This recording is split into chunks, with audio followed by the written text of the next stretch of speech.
Hello, আসসালামু আলাইকুম সবাইকে। ধন্যবাদ। কেমন আছেন আপনারা? অবশ্যই ভালো আছেন। আমিও ভালো আছি। আজকে আমি গরুর মাংস রান্না করব বিকেলে। এই গরুর মাংসকে দিয়েছি, কিসের জন্য দিয়েছি সেটাও আপনাদেরকে আমি বলবো। আমি এই গরুর মাংসটা জন্য পেঁয়াজগুলো কুচি করে নিয়েছি এবং কিছু রসুনগুলো আমি আস্তা দানা রেখেছি, এগুলো আমি আস্তায় দিয়ে দিব।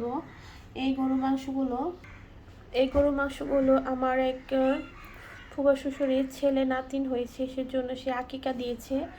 এজন্য আকিকার জন্য আমার মাংস আমাদের বাসায় এনে দিয়েছে, আকিকা দিয়েছে।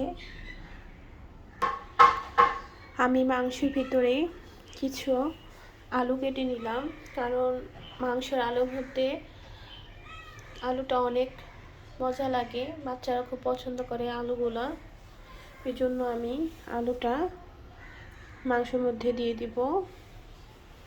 একটু পর আমি রান্না বান্না করব, আপনাদেরকে দেখাবো। দেখেন, আমার গরুর মাংস রান্না করা শেষ, অনেকটা সুন্দর কালার আসছে। এখন আমার বাচ্চারা খাবে।